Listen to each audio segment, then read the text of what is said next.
In accordance with the requirements of the open meeting law, please be advised that this meeting is being recorded and broadcast. Let me just read it from the screen here. That this meeting is being recorded and broadcast over the Lunenburg Public Access channel. The recording of this meeting will be available on the Lunenburg Public Access channel, on the Lunenburg Public Access YouTube channel within 24 hours. In accordance with the governor's order suspending certain provisions of the open meeting law, this public meeting is being recorded remotely, conducted remotely. The agenda lists all the topics which may be discussed at the meeting and are those reasonably anticipated by the chair. Votes may be taken as a result of these discussions. Not all items listed may in fact be discussed, and other items not listed may also be brought up for discussion to the extent permitted by open meeting law. Public participation is encouraged and public comments may be welcome during the committee member discussions at the discretion of the chair. And do we have any public comments tonight from the public? And if you are on a telephone, which no one is, you can press *9. I see no hands raised for public comments. Any public comments tonight from the committee? Mr. Jeffries? Yes. I would just like to say that it's a pleasure to be at to join the committee as my first meeting as a member of the committee, and I'm looking forward to working with all of you. All right. We're happy to have you, Mr. Beardmore. Although I certainly expect and hope that Mr. Passios continues to provide contributions. I agree. So our discussion tonight, first item on our agenda is discussion on the calendar and the execution of charge. So the thought here is at the last meeting that we had, several members mentioned that we were targeting a time frame, hopefully for November. I wasn't, as you know, I wasn't here for the meeting. I don't know if that's an attainable target, but I think that what we should do is work through what we see as those milestones to get us to a final point, and what steps we need to do to achieve those milestones. I'm going to share my screen here in a moment, and I'm going to use this kind of brainstorming program, but I'll start with the example of what I mean. My thought is that, and this is kind of on the direction that we have to go in, my thought is to start with Town Hall and Ritter Building, and then to move to TC Passios. And I'll explain why I have that logic. I think that what we heard last time, and what we've heard from the public, is that there's this overwhelming concern for making sure that those buildings are shored up. And it seems that if we can identify early on the costs and what is going to happen in those buildings, and assume that we're going to continue using them, and we shore those buildings up, I think that gives us a position to see what's left over as we look at what fits in another site. And I think that that also will decrease that overall footprint of that other site. So before we can even start having these conversations, just thinking about this brainstorm, I think one of the thoughts was that we probably need to make sure we do a good review of what's already been recommended at these buildings. And that, one of the charges is also like a prioritization list and coming up with priorities. So I'm going to go ahead and start screen sharing here, so that way we can have a conversation and brainstorm on how do we end up with a final product. So just bear with me here. Mr. Jeffries? Yes. Mr. Jeffries, can I just ask a quick question, just in terms of your intent for the meeting?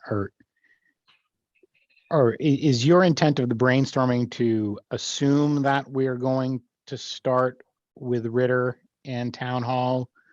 Are there other potential variables that we should be considering as part of this roadmap? And should we take a few minutes to discuss those? So let me give you an example, right? So I'm in general agreement with you. I think that we should program those buildings, and as a result of that programming, it will probably reduce the square footage that we'll need at a TC Passios and or other site, or replacement for TC Passios or whatever. However, there may be opportunities that come along that we should also investigate, right? Such as the example that you gave a couple of meetings ago about a potential property acquisition. In the time since the last meeting, the PAC heard a presentation about a property that's being acquired adjacent to the public safety building that may need some consideration and discussion. Is that in the mix of how you're envisioning this, or Yes. or do you think that we should pursue a very strict approach to 2 buildings and then whatever's left and then whatever comes after that? No, I offer that as just to make clear that I want us to talk broadly here about anything and everything. And so like what you just offered, I think, so let me go ahead and start screen sharing. Okay. I offer that thought process, but really it's about what everyone here agrees to and how we should look at ourselves moving forward. I'm going to start screen sharing here. Let me just get to that.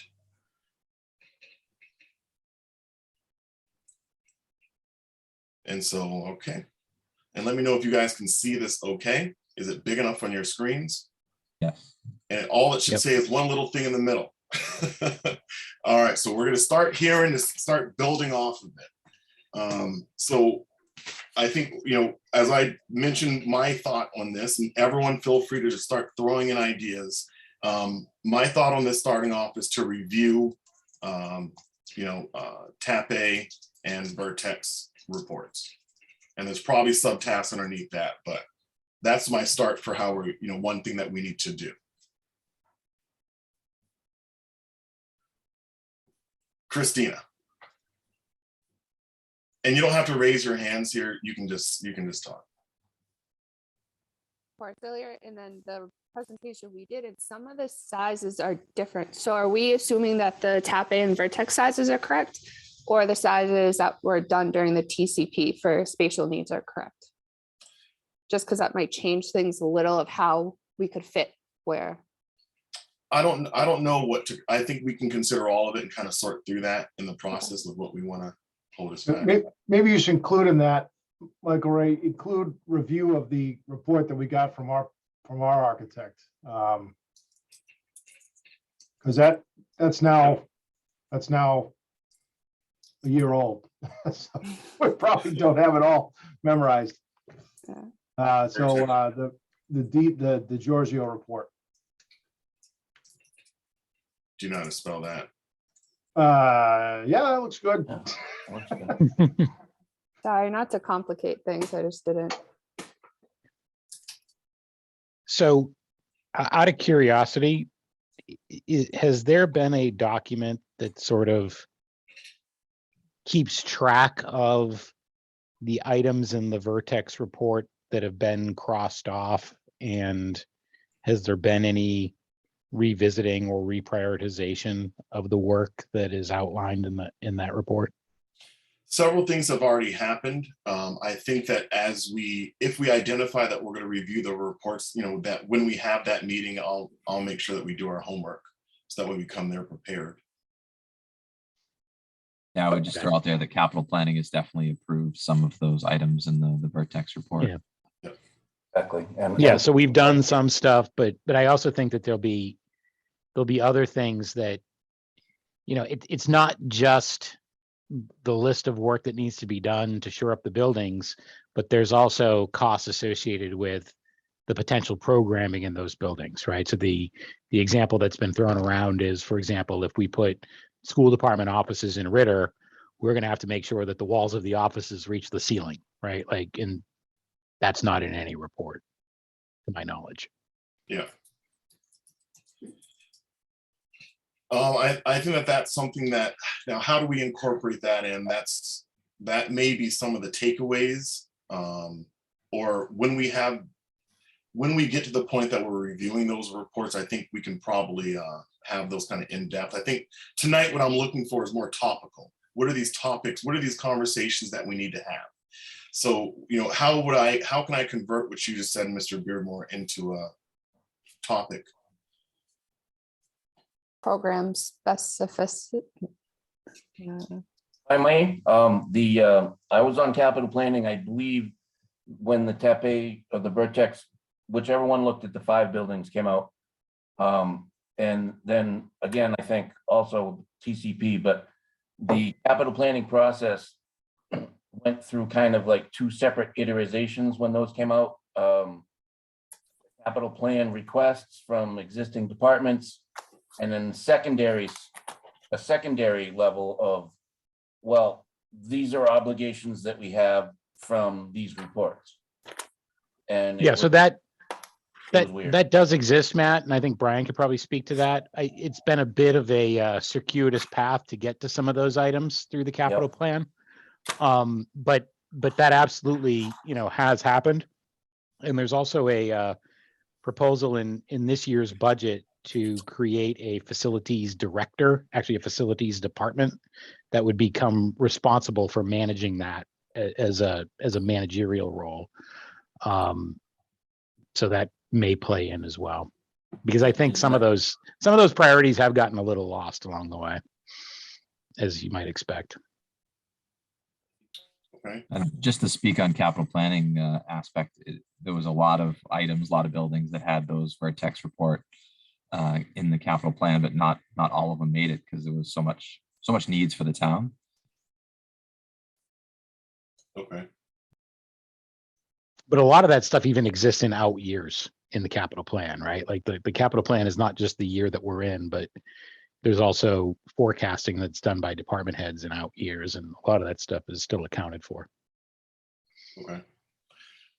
I think that would be a really good deliverable.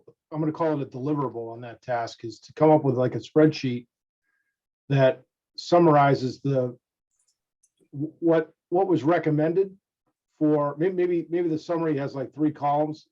It has the recommendations. It has a column for the things that have been done. There's a column for the things that have been programmed into some 5 or 10 year master plan. And then it has a column for the things that would need to be done either as identified by the study that we're reviewing and or brainstorms from this committee that would need to be done to do a particular program, to put a particular program into that building.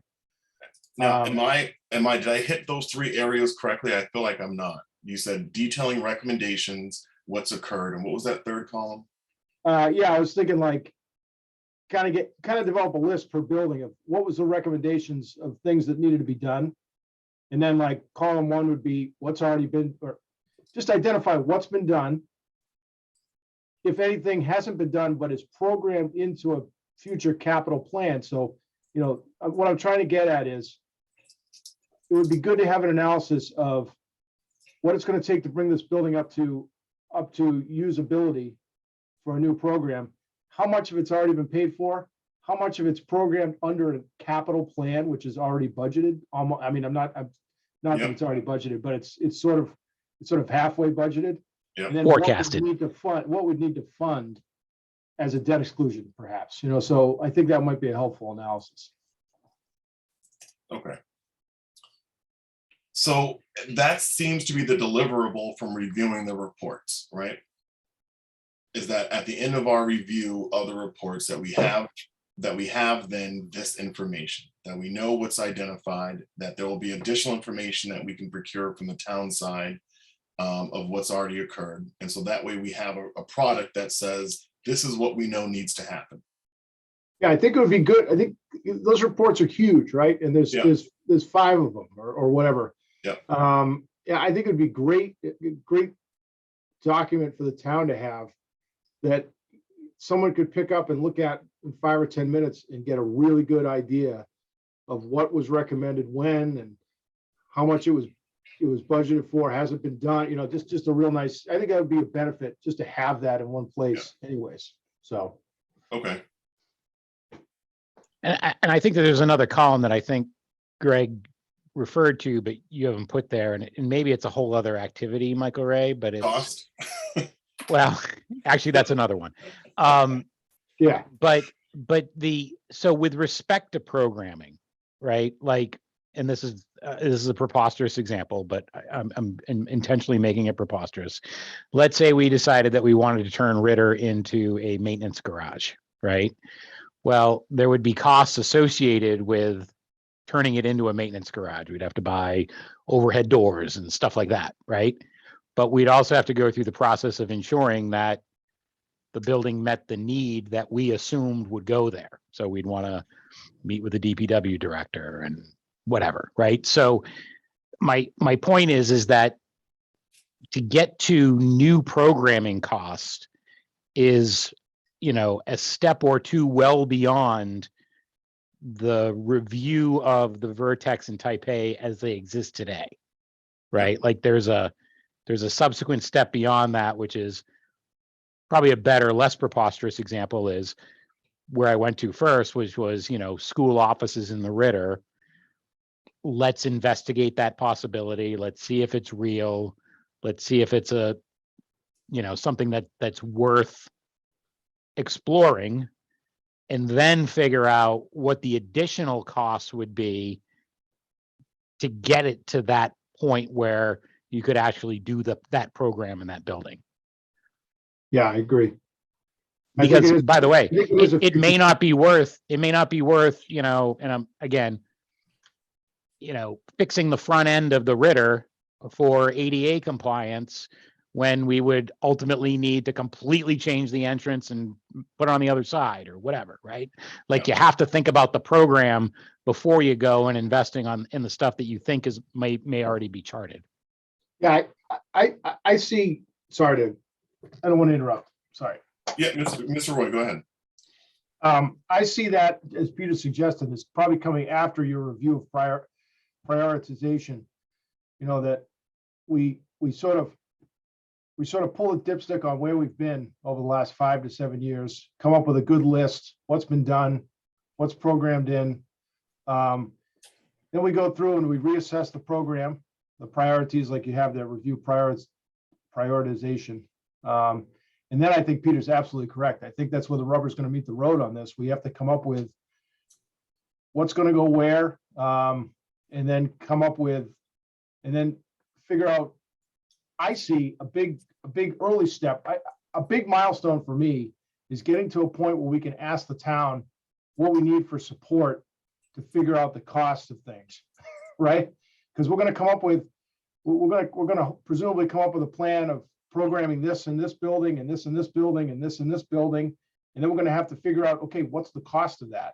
And we're going to have architectural support, I would assume, to figure that out. So I see that as an important step that Peter said, but probably after we go through and really drill down on the priorities of the programming, because I think that should lead on that discussion.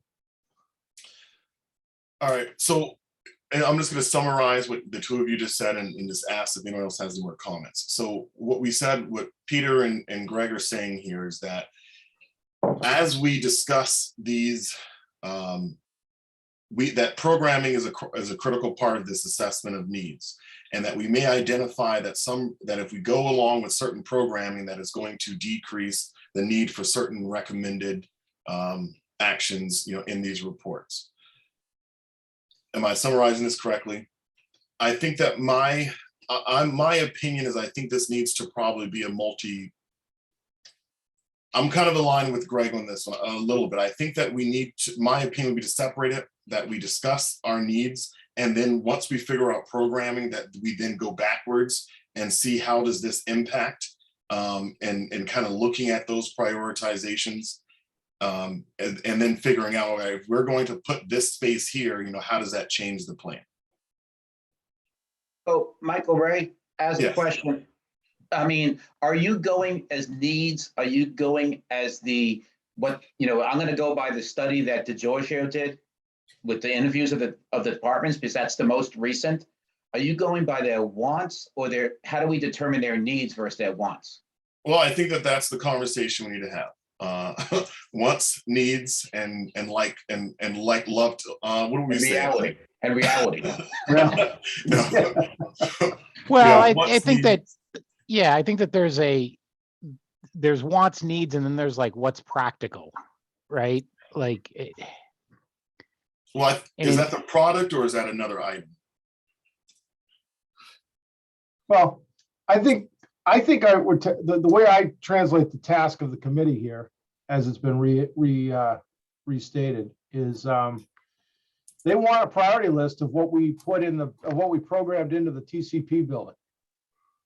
And they want to, you know, the select board would like us to prioritize the things that we programmed in there, which I think we've already done. We probably want to do it as a new committee, but I think we pretty much did that. We ranked it. There was that one meeting a year and a half ago where we all kind of ranked them, and I averaged them up, and we we sort of just so I think that's going to be important to deliver that.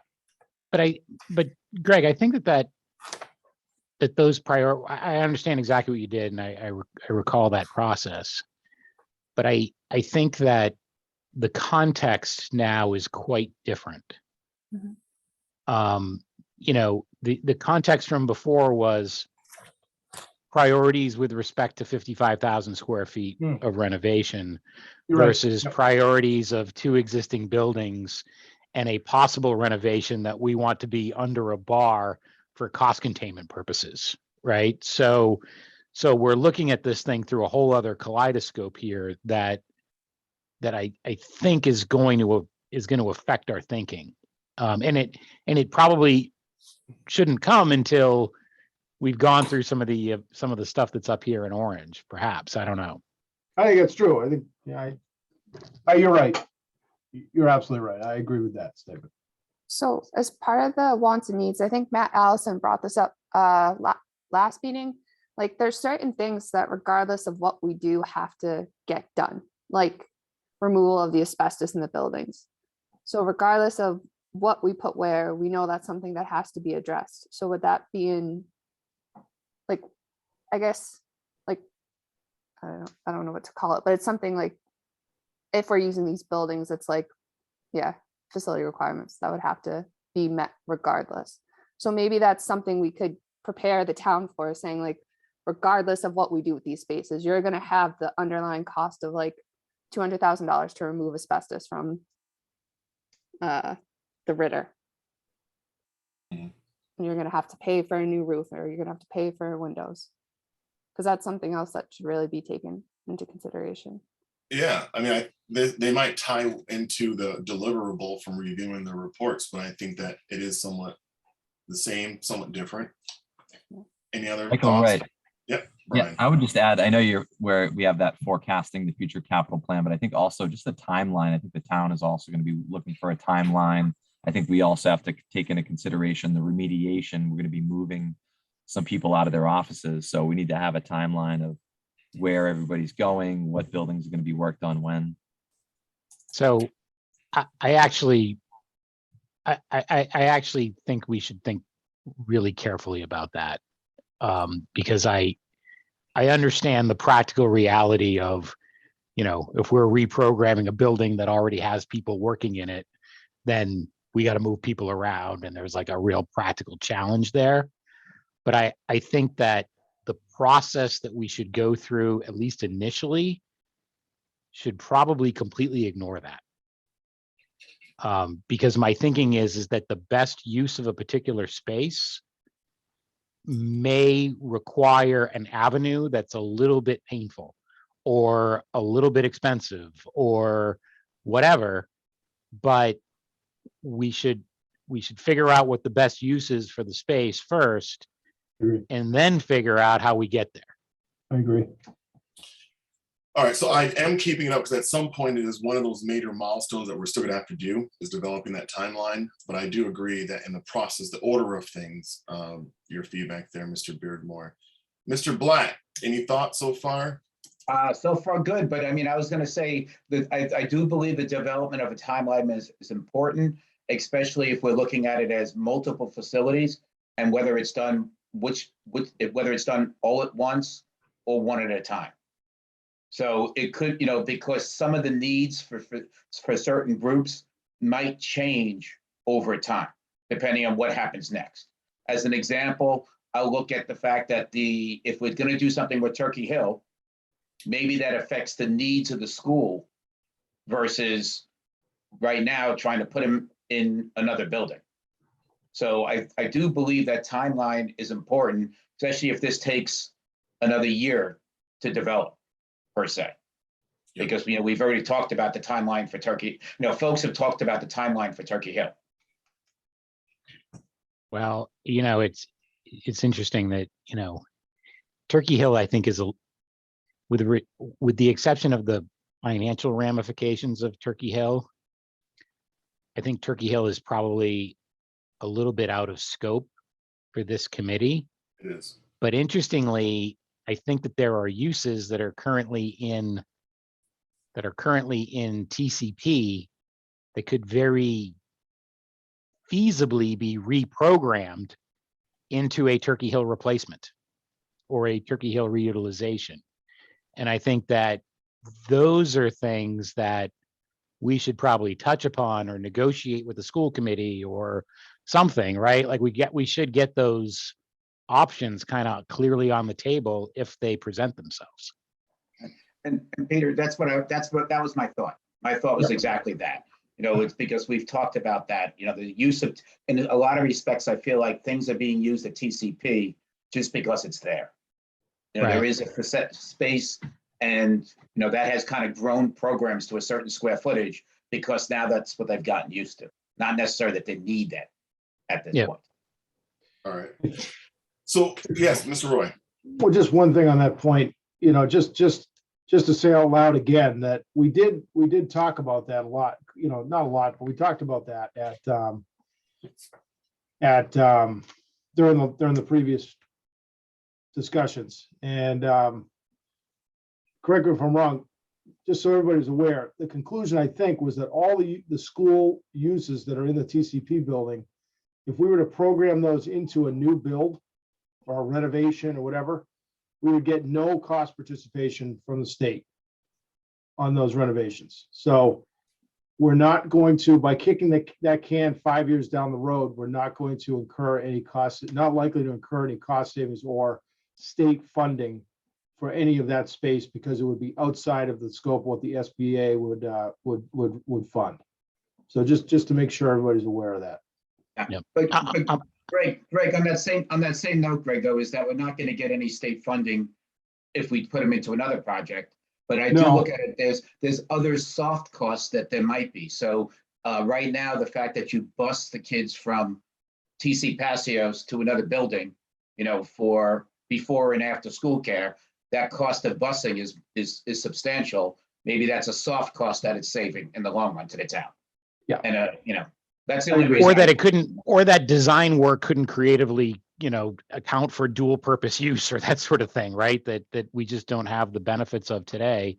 The other thing is that there are programs, there are things that are happening throughout the town that do not necessarily have to happen using town equipment or town facilities or town personnel. And, some of these things could be outsourced, like the ACE program. Some of these things could be, office space does not necessarily have to be on the campus. There are various options that we can look at that were out of scope for the TCP building design committee that are in scope for this design committee. Okay. So what we have then for our milestones, just to recap so far, is to review reports. From those reports, identify, those columns as noted, facility requirements, review prioritization of programs, assess programming to available space, develop a timeline. What other key things do we need to accomplish? I think the financial roadmap needs to be on this, and there needs to be probably multiple stages and check-ins on a financial, I think a financial roadmap is not you do it and it's done, but I think we need to think of this as a process that continues throughout the process, if that makes any sense. It does. I think that if for example, we get to a point where we say, we have the perfect usage for Ritter building. And that we can consolidate, every school function, all the, after school program, let's just pretend for a moment. And everything's going to go there, which I don't know if it's enough space for, but let's just say it is. That maybe in this process, that might be step one, right? And then we're continuing to work, while that's occurring, because now once those uses are moved out of the TC Passios building, that might then trigger demolishing a wing or something else, or who knows, you know what I'm saying? So I do think that they're tied together. So having that kind of financial roadmap, and then also the one and the same, it's probably the timeline or the schedule of events, I guess. Phasing, yeah. Phasing. Thank Major. you, Greg. Yeah, the other piece of the financial roadmap that I just want to, and I don't know if this will go anywhere, but it's just something I've been thinking a lot about, is that there may be a certain amount of financial engineering that we need to be thoughtful of here too, right? Which is, and this is where we're going to need help. We're not going to do it in this committee, but maybe the financial consultants and the town manager and finance director will be able to help us with, or the finance committee for that matter. But we have borrowing capacity today that is going unutilized, and we'll have borrowing capacity next year. And when we get to a point where we have to deal with Turkey Hill, that's going to be a major anchor weight demand on our borrowing capacity. And so I think that we should be mindful of, because there is an enormous amount of money that we're probably going to need to borrow over the next 10 to 15 years, when we borrow it and what we borrow it for, I think needs to be thought about and talked about, if not accounted for. All right. I can chime in now? Absolutely. Excellent. I think that it was a great idea to put the timeline at the background, as well as the cost or the finance or anything, because I think they go hand in hand, and we all know the speed of municipal government, pretty friggin' slow. So any ideas that we have now might not be acted on for 5 years. So any time that we waste now putting financial figures together are going to be useless, pretty much like all the reports that we've got right now. So I would like us to focus on what we've got for facilities, what we need for programming, what we've got for space that we could facilitate in existing buildings, and then figure out through our prioritization of the programs what we need to account for. And also, I think that we need, as a starting step, to find out what we are able to do with the existing buildings that we have. Because currently, the old primary is not being used. Town Hall is being used. The Ritter is being used. TC Passios is being used. And the Brooks House, I think, is still being used. So it comes back to the problem that I've had in the past about asking people what is available and who can use what for space and when and how. We use the TCP for a multitude of purposes right now, currently. Recently, in the recent past, currently, we're expecting to again in the future. I want a list of what is allowed, what is not allowed, what are the requirements. I mean, since this TC Passios committee has been together, there has been, I don't know if PAC was in there before this TC Passios started 2 years ago or not, but I know that the food pantry is new. So the food pantry is new, it's utilizing space. The space that it's utilizing is space that I requested personally for the Grange, another nonprofit, but was told I could not use it. It was not available. In fact, I invited Dave McDonald to meet with us tonight so that he could have some input. I didn't call him beforehand anyways. He was given pushback to use that for the lobsters of Lunenburg.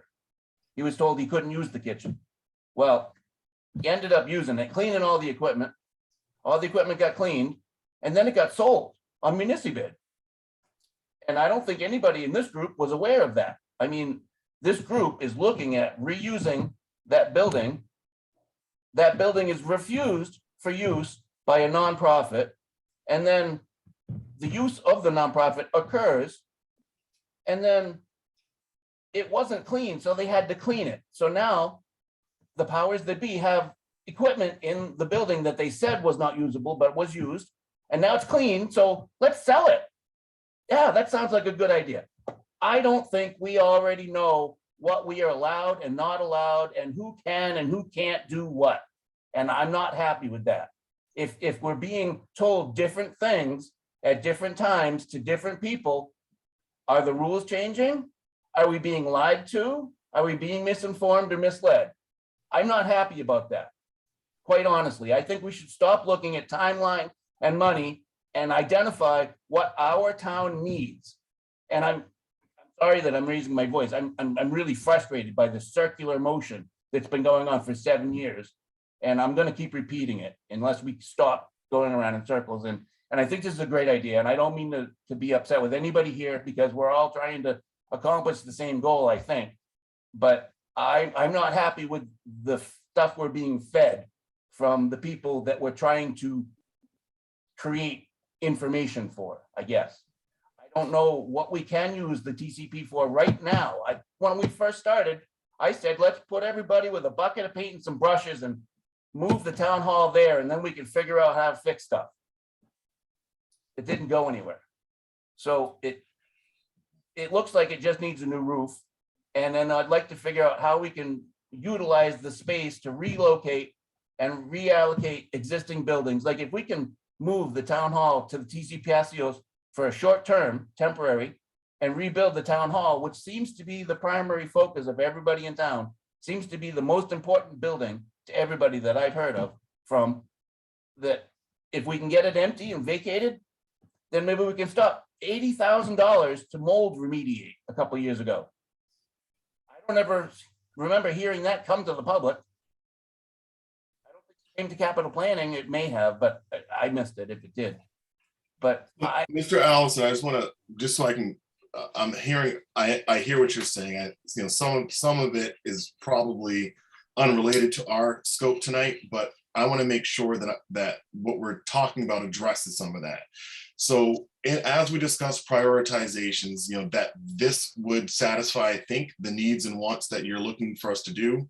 That discussing the available space and identifying what programming it can accommodate, that's probably another portion of it. And then also, as you mentioned, kind of looking at relocating and doing something else, that would be part of phasing. Do you think that what we've come up with so far would go down the road or address the concerns that you have? no, it looks good. And again, I don't mean to be unhappy at all with anybody here at this meeting. What I do want to stress is that we not all be sheep and we think outside the box, and we don't need brand new everything at all. We really don't. And what really irritates me is that we've got a $72 million high school that didn't improve student capacity by much, didn't improve parking by much, and it is already failing multiple ways, $72 million. And the town said no to a 20-something million rebuild, and then said no to a 40 million tear down and rebuild. Well, we need to find out what we can do, what we need, where we can put it. And for as little money as possible, just to situate it, and then take a look at what is worth investing in to fix or not, basically. I mean, So let me offer, and I sympathize with Matt's with Matt's grievances. I totally understand, and I agree with some of them, not all of them. But let me offer one thought on this, which is I think that, Matt, you're right when it comes to cost projections. We've seen over the course of the last several years that cost projections are very difficult. And I think, as we get into these reports, we're going to find that the cost projections of, 4 or 5 years ago are going to be, really difficult to connect to today's reality. But what is a little bit more predictable is revenue and capital allocation capacity, right? So we have a fiscal forecast that projects our revenues, and it's, moderately accurate. If you go back in time and look at where we are today versus the 5-year forecast from 4 or 5 years ago, they're about the same, because, well, all we're doing is basically projecting new growth, 2.5% a year, and state aid. And state aid is actually fairly predictable. So I think that we need to rely on that, and we need to think about how the capital plan fits into that, which we also have a capital plan with projections of beyond 5 years. But this debt capacity thing, I think, is going to be a real problem, that if we don't get our arms around it sooner rather than later, then when we get to the point where we want to spend money in November or next May or the following November, whatever it might be, we've set ourselves back in terms of thinking about that capacity and what we can do with it over a period of 10 or 15 years. And I was going to add to that I think that some of that as well is that, we're going off of what we know, predictable information. But I think that there's an aspect of this that really on the select board side, my side, I've been saying it for 3 years, but I think we're at the point almost where we're actually going to seriously investigate it. We have a dump, and we haven't explored realistically putting solar panels on it. But I'm going to tell you, if we can look into this separate from this committee, and let's say we have a solution that says, oh, Mr. Blatt is over there wanting to say something. Yeah, we did investigate putting panels on the dump. Nobody would touch it with a 10-foot pole because of the way we have it covered. So we All right. tried, as the Green Committee, to get somebody to bid on the solar panels for the dump. And it was the only project we've ever had that not one single person was willing to bid on it. So it makes me wonder then, if there's a way for, if we get to the point as a community, and I don't want to focus too much on this, but let's say that the solution was we need to spend $1 million fixing this site to make it site ready. And then we need to invest another $3 million in panels, as an example. I'm convinced that if we go to the town of Lunenburg and say, we have an idea that if you give us $4 million, we're going to give you back 20, that I don't see how anyone says no to that. And I think that is a funding source that could very well close the gap, because we can't do all that we want to do for $20 million. And I think we know that once we start this process, we start looking at Ritter, we start looking at Town Hall, we know that we can't fix one of those buildings for $20 million. We sure can't fix all 3 of them for $20 million. So there needs to be a separate conversation that's happening about how we're going to find new revenue, in addition to the concerns that Mr. Beardmore just brought up, and making sure that we're doing things in a sound financial way. I think more work needs to get done to see, hey, is there a way to be able to pay for $15 million of building work without it coming out of the taxpayers' dollars? And there might be an answer to that that's different today than it was before. But again, I don't want to get too sidetracked, but I do think that is a important element of the conversation. As we go, it seems as if these are the major milestones. So if we can just dig into these a little bit more in the next 10 minutes and just kind of say, all right, these are the things that we need to accomplish. What are some of the steps underneath this, not already identified, that we also need to achieve? So as we look at the, review prioritization of programs, for example, I think this one's probably a little more straightforward, right? Where this is to me, it's pretty simple to say, but are there other opportunities here that you guys are looking at that says that we need to drill down in on? So your feedback here is welcome and appreciated. So can I just add one thing? Sorry. Absolutely. So for the thinking outside the box, so I grew up in Arlington and I moved here when I married my husband. If you go to the Arlington website, they have it on there now, but you can rent town buildings like the town hall. You can have a wedding there if you wanted. You can rent out the library. You can rent out a space outside the library. So maybe thinking outside the box, like, is there a way we could develop a space in town that actually might be usable for other people that could bring in income? Like, say we go back and forth on the town hall, we have a bunch of different ideas, but can't get anything to fit. But what if we restore the space so people could rent it for different events.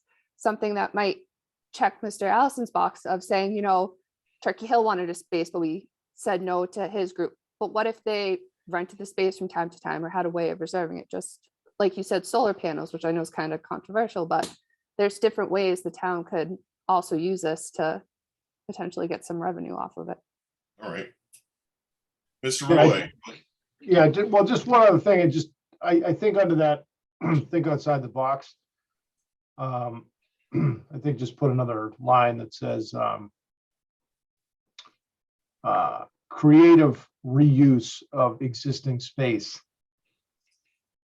Creative/flexible reuse of existing space.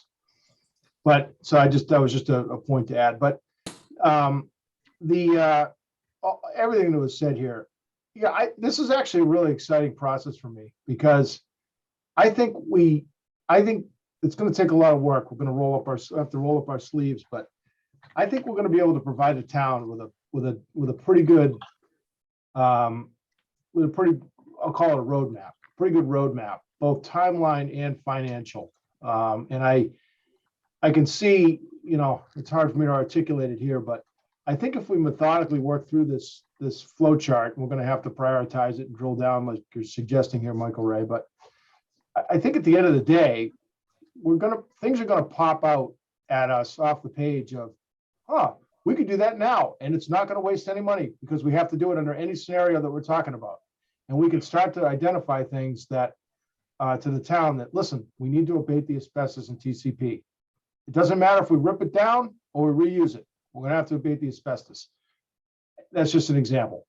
And it just go through and we can phase and prioritize it. So this is actually, you know, now that we have a little bit more latitude here to look at more buildings, I think it really takes the handcuffs off a little bit. And I think we have a good, you know, we have a good opportunity here to provide real value to the town, because I think with the 7 of us heads here and others that we can employ in town on a volunteer basis, I think we can come up with a pretty good, you know, a pretty good roadmap. So drilling down, I mean, I think my comment on drilling down on these things is let's just figure out what the deliverable is. Let's just figure out what the end product is that we want to get out of each of these things, you know, so that I think that would inform our discussion. all right. So focusing on that, and maybe that's probably the next thing is deliverables here. So like, for example, discussing space available, identifying programming it can accommodate. I think this was something that was already in our charge of having kind of like multiple options here, right? So we'll say option A, option B, and, you know, I'll throw in option C, but I don't know, you know, we'll say option C. And I think those are probably some deliverables there, right? Here the deliverable here is a prioritization list, right? And then we can, in the agenda, we'll talk about that a little bit more. The deliverable here is the developing the list per building that we talked about. The deliverable here, I think, is this kind of phasing, is this roadmap.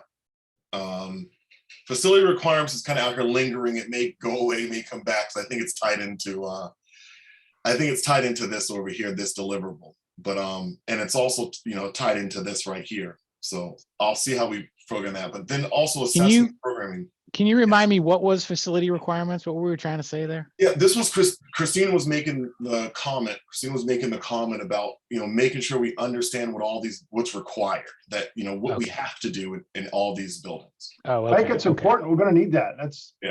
That's like a very important step. It's like once we figure out what's been done at each building and what program we need and where it's going to go, then we need to figure out what we have to do to the building from a facility, you know, what the facility requirements are and what we need to do to it to, you know, and that's going to inform the cost. Yeah. So I think that's very important. That is probably a standalone thing. And by the way, it should be standalone because part of that discussion was, as an example, TC Passios, whether we tear it down, rebuild it, renovate it, whatever, you still need to pay for asbestos.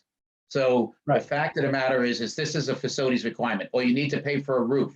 That was just an example because, you know, people need to know that they are going to get a cost for this. whether we do it now, whether we do it later, but it's kind of a way of preparing for the future or So there is- stopping a building from falling apart. There's a bit of variability though. Like for example, on a roof, if you're going to roof all of what TC Passios is today versus if you decide you're going to tear down the north wing, your cost of a roof is going to be different. Yeah. Agree. Remediation costs are different for a tear down versus a renovation, right? So I think that there are some variables here that we'll just need to show those. For sure, but I just, you may not, yeah, I agree, but I just think there's gonna be some things that pop to the front of the page as sort of Yeah, I low hanging fruit, where we can move the ball forward down the field a little, So anyway, All right, so as we talk about this, I just want to make sure, because I think we're wrapping this item on the agenda here. Is there anything else we want to add to this? And then also, is there any additional information as we look at this list that we need, that we know now, we still need to know? So can I ask wanna- that? Well, can I ask to Mr. Allison's point, especially being on this committee from the beginning, understanding that they are selling things in the cafeteria at TCP is very disturbing to me because, we were told that those things were unusable and they were going to just be scrap metal. That was basically the comments we got when we started to look at what we can do for a cafeteria and a community space in that building. And it was one of the things we took off the list because of the quote unquote $1 million cost to rebuild the thing or something like that. The fact of the matter is, how do we stop this idea of getting rid of things just because they're not being used today? Or they're not seen, or the department that's using the building is not using that today, which looks to me like what's happening at TCP. I don't, because nobody's using the kitchen on a regular basis. Oh, let's get rid of it. I mean, is the town really going to make that much from that it's worthwhile? Yeah, no, Mr. Allison brought that point up, and Yeah. I don't, unfortunately, he brought it to me, he brought it to my attention previously, and I did look into this, and I honestly don't remember the exact details of what happened, so I don't want to speak out of turn today. What I do recall though, was that because the school department basically manages that building for the most part, day to day, although the town manager overall decides what can happen there, and that somewhere in that process, I think the schools initiated that process. Right. But I don't have the full information on what the determinations were, what the timelines were. But I do remember that I looked into this previously and I was okay. I wouldn't say fully satisfied, but I remember being okay with the answer that I was given. But I think that, to your point though, I think we need to communicate backwards and say, hey, by the way, if you're looking at making it to the town manager who has by our charter, authority over the use of all these spaces, is to remind the town manager or communicate that if you're going to change something in any of these buildings or change the uses, please let us know as soon as possible. Right. Well, and like I said, I'll argue at that point that it's not, the school gave that building to the town. It's not the school's prerogative to sell equipment in that building. And it was one of the points that I saw, even when we had the Giorgio study, we didn't really bring it up that much, but there was over $1 million in the cost of the building for for furnishings that could have been just brought over from what we have now. But it's every department was going to get new stuff just because we had a new building. Because that really, that to me is a waste, $1 million waste of funds. Yeah. But by the way, it was $2 million, and $1 million was basically taking, new desks, new chairs, and things like that, which is to me ridiculous. And it's not, anyway, I'm sorry, off my horse, off my soapbox. Okay. So closing this out, I think that's still appreciated comments, Mr. Black. Closing this agenda topic out, and I do think we've done a good job here tonight, but is there anything that we know that we still need to know? Quoting Donald Rumsfeld, the known unknowns. I think the facility requirements section you've got should go into the review reports because we've got all that information. It's outdated, yes, but we've got that information. We shouldn't go back and reinvent the wheel. That's what we paid money, and we've spent years already on finding out, I believe, if I'm not mistaken. Let me see if I can. Reports that we've spent over $500,000 on have this stuff outlined, right? So I have one question, and I should know the answer to this, but I think that there's some opinion here that is worth surveying. Is the Brooks house in scope here? No. Okay. No? I mean, let me take that back. I think the answer to this question is yes. However, the focus is real. I think that where we were at was that the TC Passios building, given our last process and our exclusive focus on TC Passios, I think what we heard to care about was Town Hall and Ritter. Yeah. And that's why I think we probably focused there. No, Brooks is not out of scope, but I don't know if it needs to be on the front end of scope at this point. But couldn't Brooks be considered for like the roadmap of like when we need to move people? Could we move people into Brooks, or because isn't Brooks just kind of like storage right now? So maybe it's facilities. We Okay. can certainly add Brooks to the list if we'd like. Yeah, I think you should, because All right. Yeah. it's I one mean, of that's those exactly my properties- line of thinking is that building, for everything that building costs us, and it is pretty, we do spend money to keep up with that Yeah. building for, very unclear reasons to me. I think that we should be thinking about, if not how to program it, how do we milk that thing for everything we can get out of it? Because, we are to some degree maintaining it, and we ought to be thinking about how we use it. Boy, maybe we can just give it to the Lions Club as the food pantry and let them do the upgrade to make it HDA and all that stuff. Because that- I mean, to me, if they had a building, that would be amazing for them. That's the kind of stuff it's one of the buildings in town that people go, what are we doing with that building? Yeah. I think it should be on the list. Like, I really think this committee has an opportunity, not that I want to be a building reuse committee, but we've kind of, for better or worse, become that. I just think we have an opportunity to really roadmap this out and try to, maybe I'm naive to think that we can kind of put this thing to bed for, once and for all, but I just think we have an opportunity to really roadmap out what we're going to do with all these. I think we should put it on the list. Okay. It's on the list. The only other comment I have is I think you could take out the purple line and just morph that into the one below it. Assess programming. Like, I think that's saying the same thing as discuss space available and identify programming. Yeah, it probably is. I think you're Yeah, right. so I just in the interest of having a nice, as clean and concise a document as possible. All right. You probably could just delete it, just Yeah, morph let it me- right into, Where is the delete button here? Attach maybe? I don't know, I'm not an Apple guy. I don't Yeah, know. there we go. I'd be doing this on Microsoft Project if it were me, or Excel. So I would let's, like to just make one point about the school campus, the 55-acre school campus, which still has not been subdivided, which is still a 55-acre school campus. It is not, I think that is an invaluable thing for the town of Lunenburg. I think that future-proofs us for anything school related. I think 55 acres could more than facilitate however many schools we need to have in the town of Lunenburg. And I think we should also think, not this group, and the new primary, I think, should be brought back to the center of town.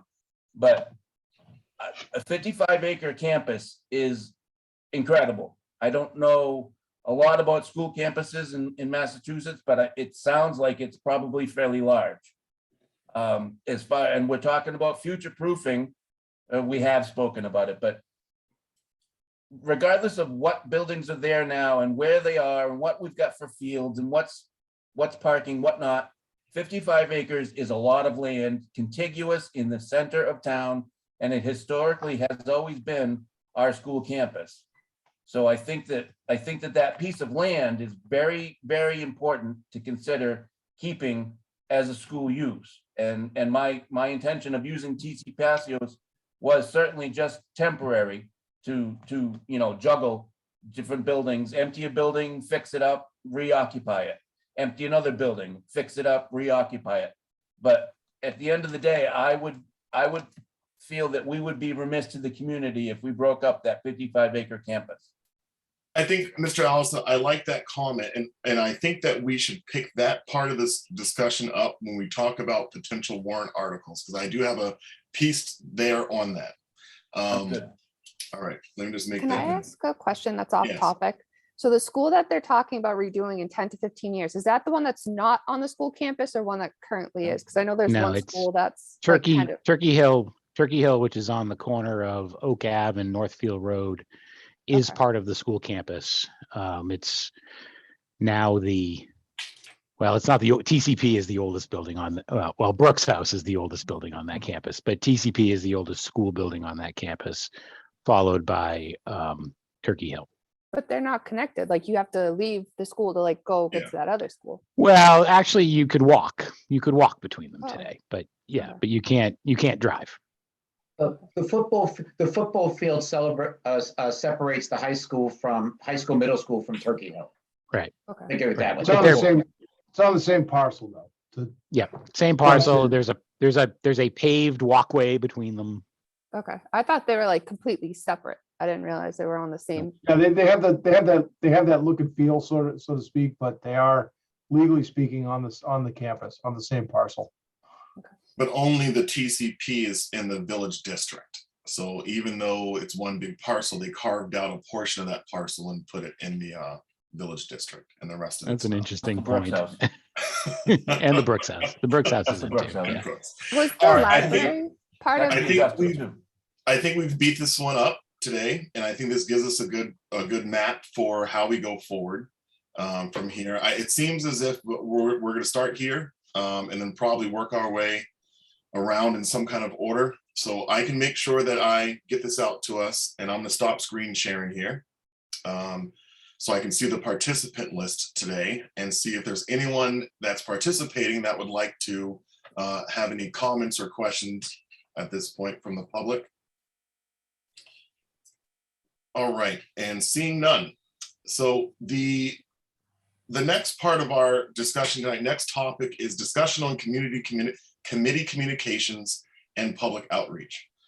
So there's three subtopics underneath here, and I'm just going to go ahead and share my screen again so that way we're looking at the agenda all together. It's probably the easiest thing to do. All right. And can everyone see this okay? Yes. Yes. Yes, all right. So prepared updates, findings, positions, and questions to appointing board, social media engagement, notices and bulletins in the Lunenburg Ledger or in public access and APDC advisor. So I want to take this out of order and start with D first. So as per our bylaws, when we're talking about modifying a building that's in the village district, that we are expected to have an advisor from the Architectural Preservation District Commission. So I did go ahead and reach out to them last week. I reached out to Mr. Cullen Dwyer and advised him that we will be meeting. I let him know what the schedule was, that, that per the bylaw, they are welcome to attend all of these meetings and provide any comment they'd like to the discussion, that I will not restrict their comments and that they can, certainly participate. So because any changes to the exterior of Ritter Town Hall are going to have to go before the Architectural Preservation District as well. Changes to the TCP will not, unless we start talking about tearing the building down. Then any exterior modification, the building's not old enough to be considered a structure, so we're still a few years away from TC Passios falling in. For 5 years away. So that building doesn't require their approval or their contribution. So why I listed prepared updates, finding positions, and questions to appointing board is that as we look at this roadmap, there seems to be opportunities for us to be better engaged with some of the appointing boards, especially like when we start talking about prioritizations, that what I'm recommending is that when we get that kind of draft list, that those of us who are on boards that appointed us, that we take that list back to those boards and get their feedback, and that we account for that before we finalize what we're going to say is this is our priority list. Does that make sense? And what are your thoughts on that? Okay, and the other thing was, as we make certain determinations as well, as we go through this and we say, all right, here's our timeline, this is, as an example, this is what we've assessed to be the needs of these buildings. That's a position or finding that we're taking, and that we also communicate that backwards to the boards that either appointed us or social media, so that way we're having as much of an inclusive process as possible as we go along. And is everyone, what are your thoughts on that kind of idea or vision? Yeah, I can comment on that. I totally agree with that. I think certainly the schools are going to be a major part of this. So, or the schools will be a part of this. So we should go back to them. I think at the bare minimum, when we have some key milestones, we should go back and ask for a joint meeting with the select board. Those have been pretty helpful in the past. My only regret as chair for the past 2.5 years was that we didn't do that more often, because the times that we did do it, I felt like it was productive. So I'd like to program in some joint meetings with at least the select board. I don't know that we need joint meetings with the other appointed committees, but I think that certainly as we start to identify plans for the different buildings like Ritter and Town Hall, that the planning board is going to be huge to bring in and to solicit feedback from. And maybe we make ourselves available to the finance committee when we start talking about, financial impacts and roadmaps. I think that that's a really good idea. All right. If I may, I'm not sure how much input would be useful from the planning board. For one, I mean, I'm remembering when the new high school was built. Matt, you guys are always useful. You're always useful. David Ross himself, the owner of the company, did a pro bono review with 150 something review comments. How many of those got addressed, Greg? Do you remember? Yeah, it was Whippet and Bingham, because I remember it was West Fliss. And I don't know, I can't remember.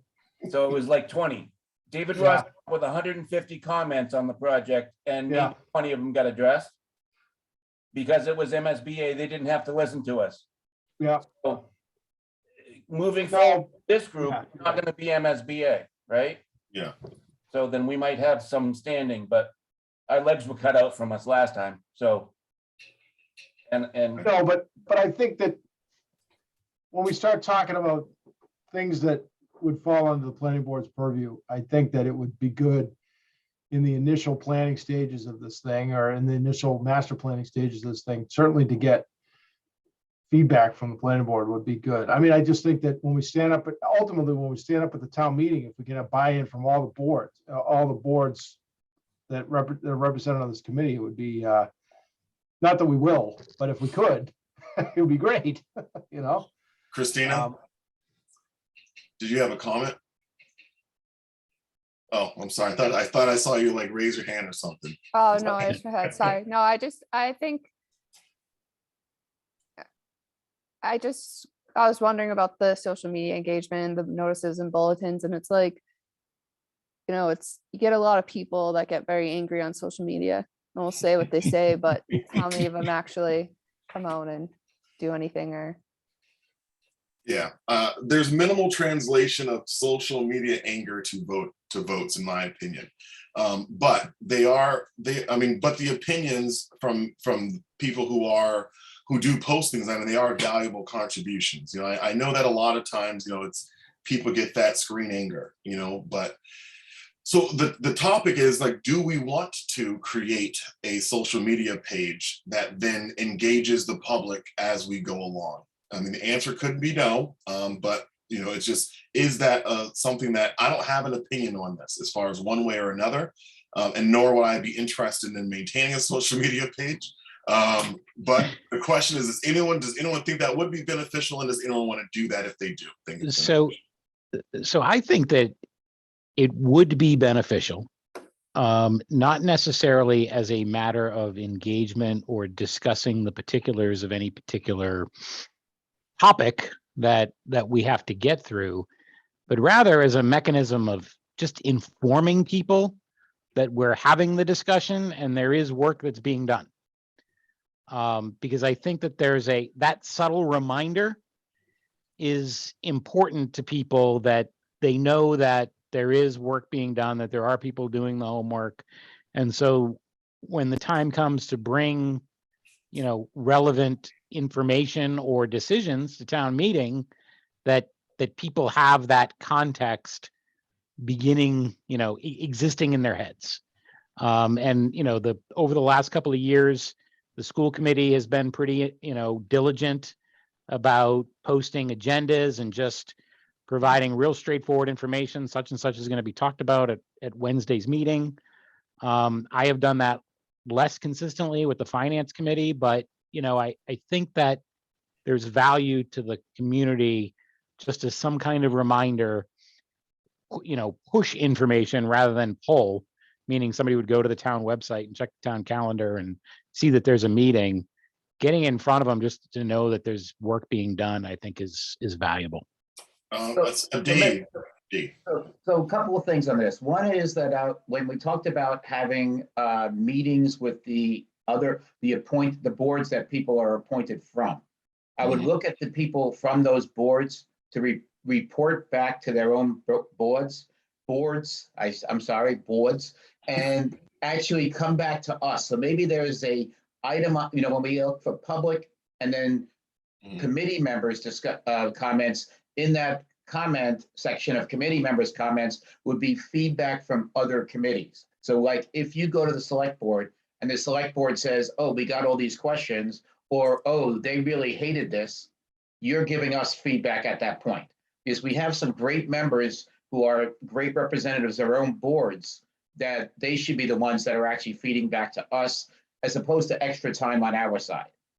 Yep. The social media engagement, I look at it as a combination of what Mr. Beardmore talked about, and the fact that perhaps it's as simple as on a Facebook page, or we're posting saying, hey, new update from the building reuse committee, go to such and such website to look at it. And, in that respect, we're not looking at feedback.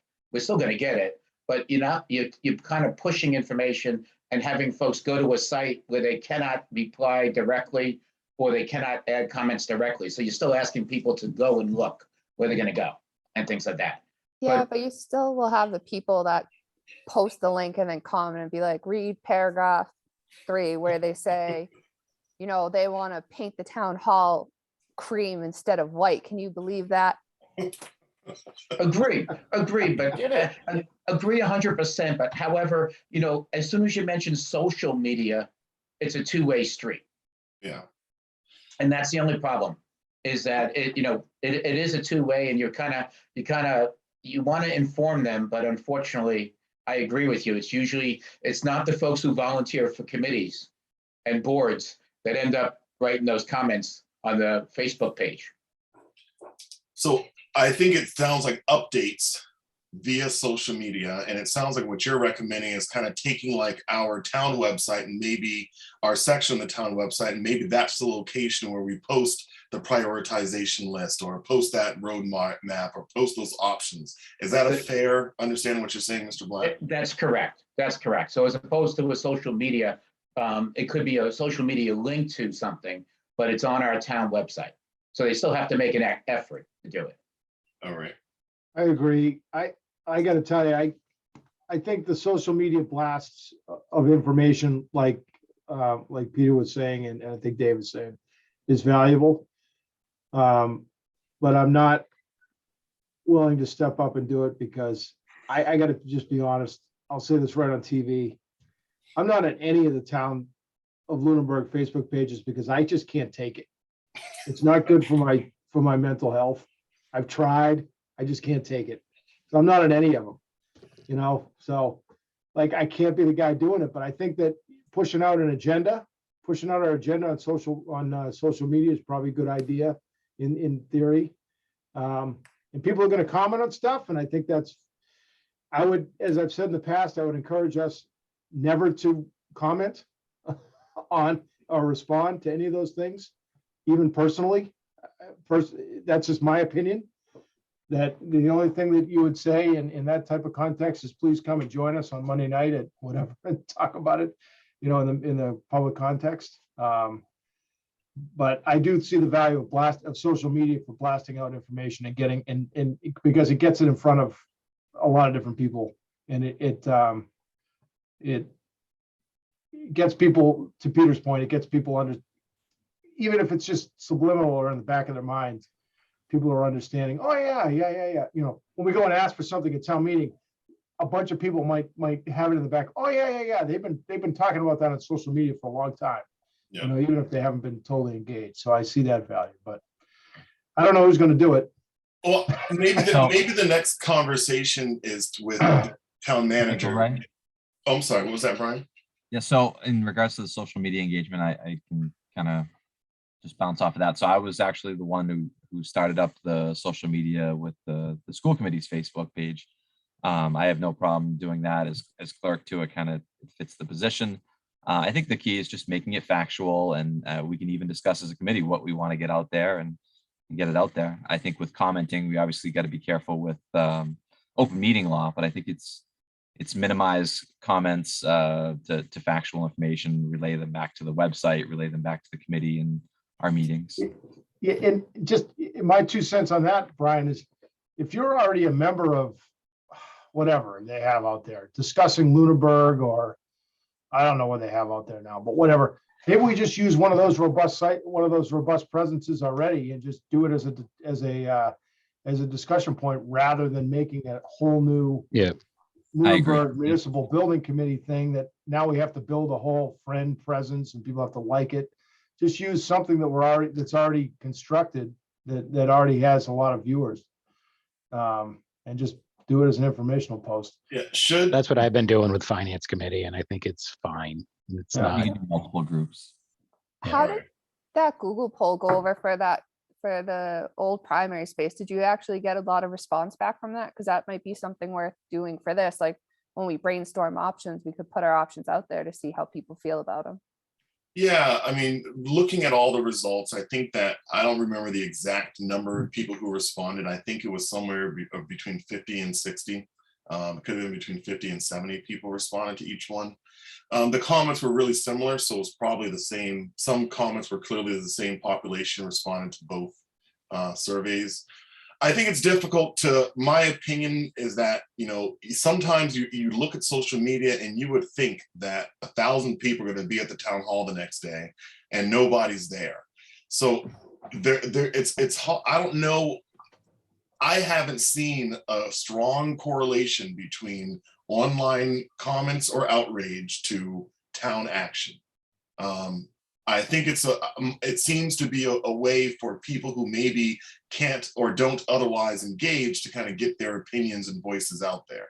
But I think there are certain issues that have been somewhat instructive. I think that the hunting issue that came up last spring, I think was heavily influenced by social media. I think that, there was a lot of discussion about the articles of this committee that were on social media prior to town meeting. And I don't know what effect they had. I honestly have no idea, but I think that they're somewhat informative, and let people know if they're interested, they can get involved, they can come to a meeting, they can vote, whatever. It sounds as if we're all in agreement that we want to use social media to be able to push out some information, but I think we should formally vote on this. I'll make a motion. All right.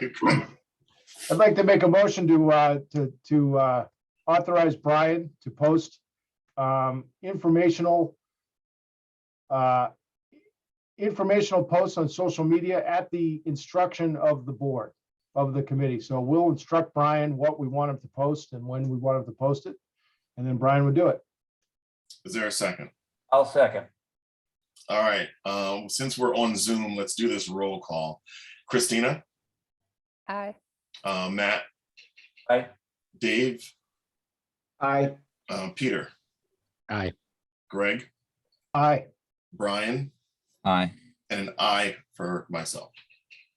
All right, that's good. And I think that that probably ties as well into, I think, the thought about notices and bulletins in the Lunenburg Ledger, public access television, that there may be an opportunity, because, you know, public access television has those stills that then rotate through, that there may be some stills that we should put up, you know, could put up opportunities there to advertise that we have meetings coming up. But I think they do that already for the most part. But if anyone sees an opportunity there, maybe we can talk about that at a future point. Just real quick on the Lunenburg Ledger, they're great at publicizing these meetings, which I really appreciate. Saying that out loud because they're a participant in the meeting. Yeah. Because when we ask them to post something like we did in advance of town meeting, it costs us a lot of money and there's no funding for it from this committee. Yep. So it's a little bit of a pain. We had a anonymous donor last time help us out with that post in advance of the meeting. But so I just like to say out loud that I do appreciate the Lunenburg Ledger covering these meetings, and you know, but just for the benefit of everybody on the committee, it does cost money when we actually ask the Ledger to post something as like a legal ad or something. So just keep that in mind. Thank you And for that, also- Mr. Roy. Yes, Mr. Allison. Another point about the social media, you say we got 50 or 60 responses. Was that a Survey Monkey kind of a thing? It was. So I remember we done Survey Monkey numerous times on the Stormwater Task Force, and we had similar results, probably 40 to 60. Mhm. We've done it numerous times also from Planning Board, and we've had anywhere from 40 to 60, I think upwards of 200 responses, maybe close to 250, I think was as many as we've ever gotten off a Survey Monkey. But still useful. But and again, I mean, out of a town of 12,000 people, you've got to consider what 200 and something responses and possibly some duplicates. And I also want to mention that we've got our May tax bill coming up. That's going to be a mailer. It's not wicked expensive. It's certainly not $250,000 for engineering and survey and architect to put out a flyer at least, or, you know, maybe a questionnaire. Just, I'm throwing that out there too with the tax bill. It's been used in the past for different groups. Yep. It's a good idea. It does cost money though. It's a couple $100. Oh, it does, yeah, but it's not $250,000 for something that we wrote down. Yeah, no, you're right. More input. I think more input is wicked valuable information. Yeah. The more people you can have in the process, the closer we are to a pure democracy. Yep. That's the bottom line in my mind. Absolutely. Yep, I agree. All right. So the next area on our agenda is discussing potential annual town meeting warrant articles. So I'm gonna pick up where Mr. Allison left off on this one. So Matt mentioned about how we have a 55-acre school campus. And there seems to be some conversation in town about the long-term, what we should do long-term with that campus. So the question that I'm going to ask is it worthwhile to present to the town now their essentially approval of a subdividing the parcel in which we would propose to subdivide out TCP from the rest of it? And my thought is that answers, I think, for now and forever, is that parcel a school parcel, or are we going to use that for municipal purposes? Because I think that we're going to keep having this conversation until we definitively separate. And if the town says no, right, then we know that we are left with a school-only use there. If the town says yes, I think then that kind of determines the uses that we can program in that area. What are your thoughts on that? Well, I'm really interested in hearing Matthew Allison's thoughts on this. Mr. Allison. What was it, 2017-ish, that the care and control was transferred from schools to select board? Yes. 17? Yeah, well, I think I was chair of the planning board at the time, and I said immediately, the very first thing out of my mouth was, we need a property line. Yep. And ignored for 5 years. I think we should continue to ignore it and just, because we've already gotten a response about the reuse of the TC Passios. They don't want to pay $20 million to revamp it. They don't want to pay $40 million to knock it down and rebuild it. And I honestly never really wanted to take that land away from the school campus. The building would have been nice, and we can still use the building because it's still under the care and control of the select board. However, we're never going to get consensus on other than a school use within that campus. We get pushback every time. And then not only that, the schools, they didn't want it, they didn't need it, they didn't want to pay for it, quite honestly, but they did want to occupy a third of it in the reuse. So that'll hopefully be the last comment I make on that, but. By the way, it was half of it.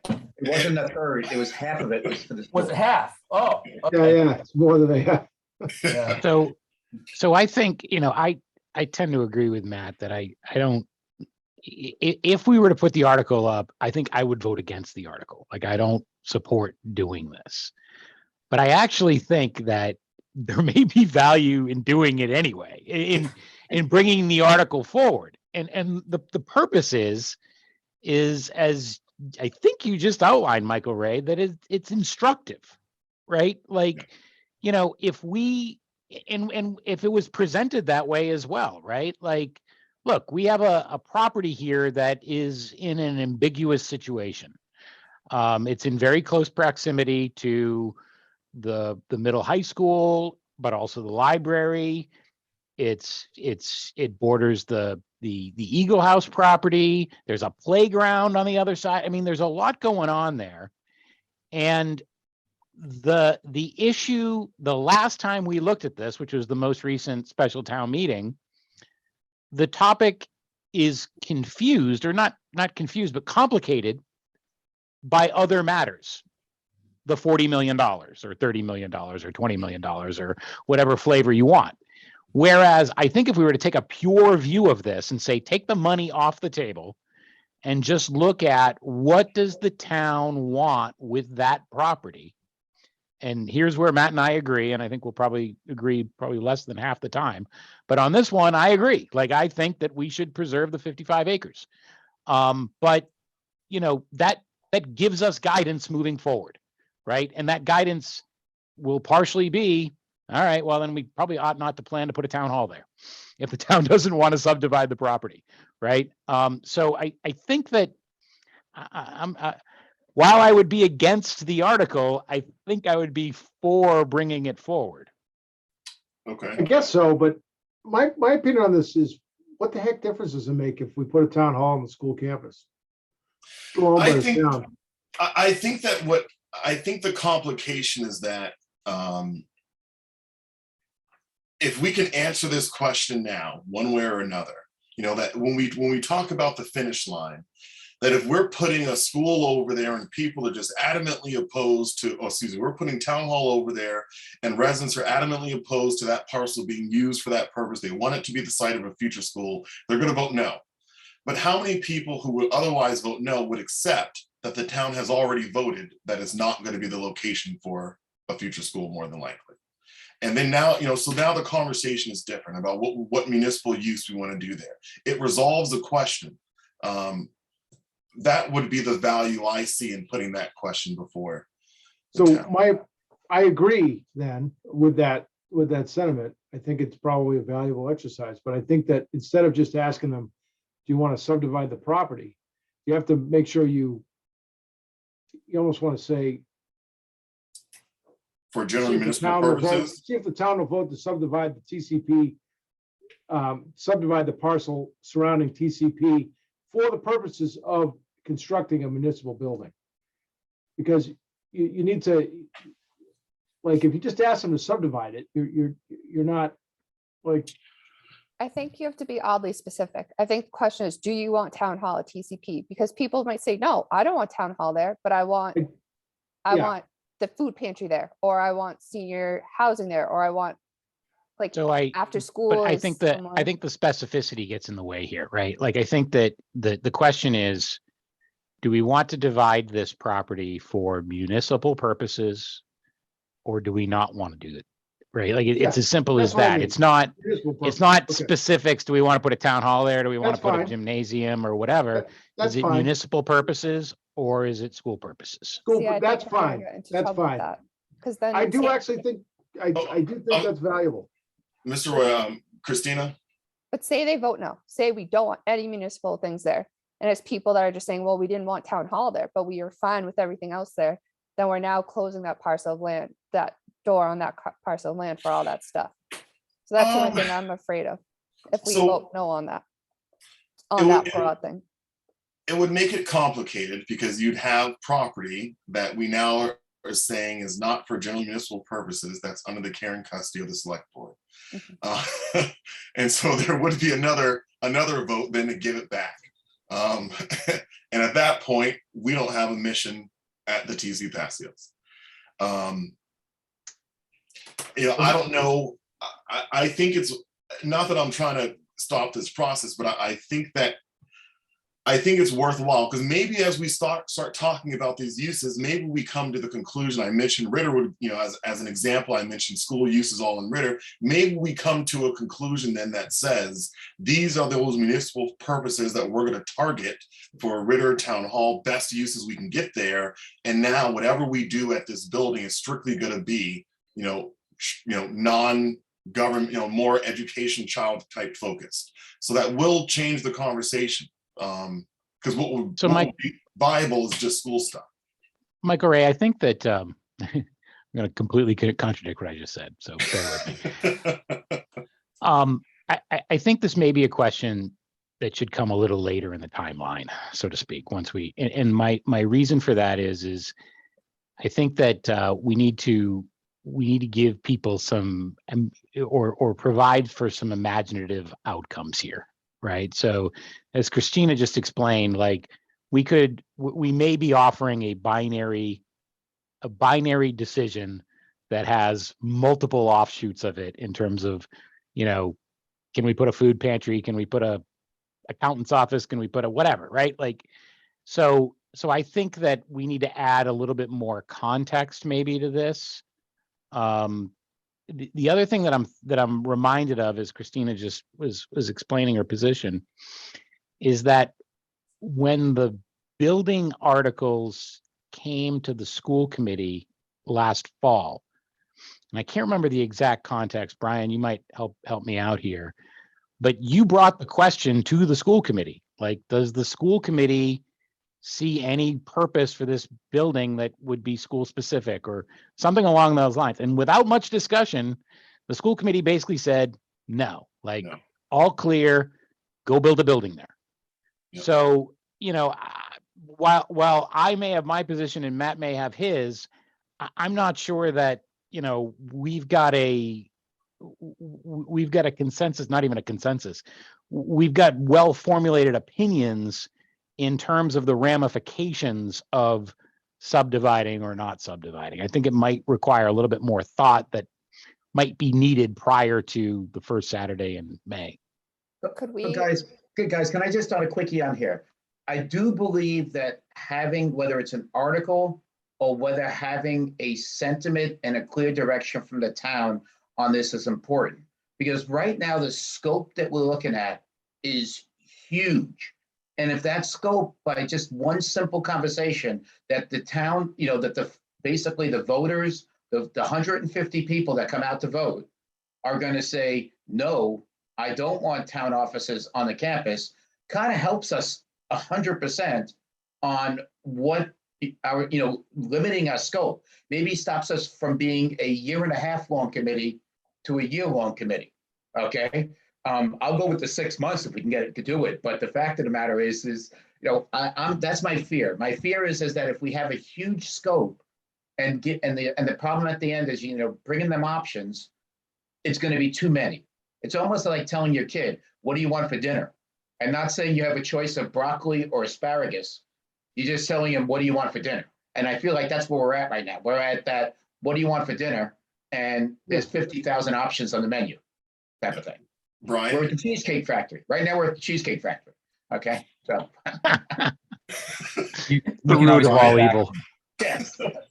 can go back and look at the school committee video, but just to summarize, it was more that the school committee understood that the town hall made more sense to be in the center of town, and that schools didn't have to be in the center of town. We didn't need that land specifically for a new Turkey Hill. I think it was the school committee being flexible with, if the town wants the town hall at TCP, then that was fine. We weren't going to stand in the way.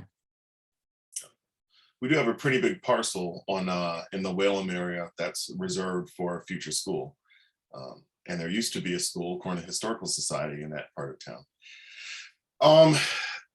So it seems as if we have a multiple opinions. The reason why I'm bringing this up tonight is the warrant closes soon. When does and it close, so, Michael Ray? I have to look at our calendar. I believe it's the 21st. Like Could first we- of March? Yeah, I recommend that. I kind of recall that date. Yes. Okay. So- So, Can we add like an Yeah. open-ended question, being like, what do you want there? And have them rank it on a ballot or on I an think article? the select board has already done that. I think that if we proceed with an article, it sounds like there would either be a non-binding question to the town of, that's what- or it would be a subdivision of that parcel. Maybe we should think about this for another week and come back Well- to this topic next week. Well, we don't, or we meet next week because we don't really have another week. Oh yeah, that's right. 21st is- We're meeting in 2 weeks. And the last day is March 21st at All 4 right, so p.m. let's talk more about it today. I'd be in favor of a non-binding vote that centers around use. Does the town support using the TCP building for municipal uses or school uses? Well, We I could think definitely that get- question, I think I that could definitely question get has already behind been, I think that question's already been answered by our charge, which, the initial one from the town was the consolidation of town uses, school purposes, school uses and community uses. So I think that question's already been answered, but I think that there's a bigger question of how much, how much of each, what's the balance here? And do we Okay. want to figure that out ourselves, or do we want to go back to the town for further clarification? Well, I think there's a the lot of way- water under the bridge since that first committee charge too, though, right? Like, I mean, Yeah, there's definitely sentiment in town. I know there is because, well, I'm not gonna say that, but anyway. I know there's sentiment in town for keeping that under the school's control. And I think it would be valuable to flush that out. I think what Greg said with the building, I think it'd be more of the land though, too, not as much as the building, but the actual land. I just don't, personally, sorry, this is my civil engineering land developer hat on. I don't see the value of subdividing the property. Like it's just, you're gonna subdivide it, it's still gonna be owned by the same person that owns the other one. Legally speaking, that makes no difference. It's really just a use of the area is the biggest issue. There's no like, in my opinion, unless I'm thinking about this completely wrong, the 55-acre parcel is owned by the town of Lunenburg. Correct. There's no other entity that's gonna take control of this other than the town of Lunenburg. So Correct. like, you're gonna have two pieces of parcel that are owned by the town of Lunenburg. And yes, that would give you a legal parcel that you could then delineate for a different use. But we've already done that at a town meeting. We've already done that. The school committee has already relinquished control of the building from a use standpoint over to the care and custody of the Board of Selectmen. So like, I don't understand what the value is of actually subdividing the parcel. You can accomplish this in, so the last Maybe time it- the last time this came up, was it just the Brooks house when we had that meets and bounds problem where like we had the meets and bounds of the entire property on the article? Was that just the Brooks house or did that? And people are gonna buy the No. Brooks house for $1 and get all the land. Right, yeah. yeah, it was. That it was an just the issue. Brooks house? That was an article relative to the Brooks house that Okay, came up. all right. Yeah, Okay. maybe it was like finding someone to move it or buy it or something. I don't know. Yep. Authorizing the select board to sell it or something. Well, isn't that But- still part of, because I was just Googling it, that's still part of, it's TC Passio's address. So it's never been separated and we use that for other No. things. So why does, it doesn't make sense to subdivide it if that's not even subdivided. I just And not don't, only that, the TC Passios needs frontage. If it's gonna be separated from the schools, the only frontage it's got is the Brooks House and Memorial Drive. It the needs- only value to subdividing this property is if we're gonna sell it to a third-party user. Which I think would be ridiculous, honestly. Right. That's never happening, right? So like, I just don't see the value in asking the town if they want to subdivide it. I think the value, and you guys can all disagree, and that's fine. You're not gonna hurt my feelings, but the value to this article would be in use, talking about the use, not subdivision of the property. If To you use, want to, I would say to use the land. Do you want the land to be municipal purposes or school That- purposes? that's fine. That's what I mean, use of the land. The subdivision, unless you think you're gonna sell this to somebody else. Yeah. That's not the town of Lunenburg or the inhabitants of the town of Lunenburg. It makes no sense to subdivide it. It's just a waste of $5,000 for an A&R plan. Yeah, and my thought was that it may be a helpful delineation, but my next question to you and Matt, which you've already answered, is what are those unintended consequences? What are the negative impacts of actually doing that? So, again, I put this on the agenda because we have annual town meeting come up. This is the last meeting if we want anything to be in front of it to talk about. And so I kind of came up with just, hey, all these ideas based on conversation I've had with some of you and others to see are any of these worth fleshing out. So it sounds like we're saying disposition of TCC parcel, let's leave things the same. Design development funding. I don't know. I don't think we're at the point to ask for any money for anything, but I just want to confirm that that's no one else does either. I don't Okay. think so. I think we just leave this one lie. And then progress update. Do we have an update article for the town? So I wonder, for funding wise purposes though, do we want to look into getting funding for de-leading and taking out asbestos and stuff like that? I TC think Passios is going to have to get that anyways. But so here's the bigger question. Do we need to do that to move people in there temporarily, or is that something that we're looking to do later down the road? Because like Mr. Beardmore said earlier, what if we knock down a wing? The de-leading for that is different than the de-leading for reuse. So It was just a few years ago that we leased that school building to Fitchburg Public Schools and they had schools. They had a school in that building for like a year or two because that other school was uninhabitable in Fitchburg. I don't think we have to do any of that just to move people in there temporarily. Yeah. I'll bring it up. Yeah, so It's change of so there- use. yeah, so the work that we need to do as part of what we discussed earlier in the meeting, I think will be instructive in terms of capital resources that we need to start planning around. And I think that, perhaps we want to do either a verbal or written update to town meeting that says that here's our work plan.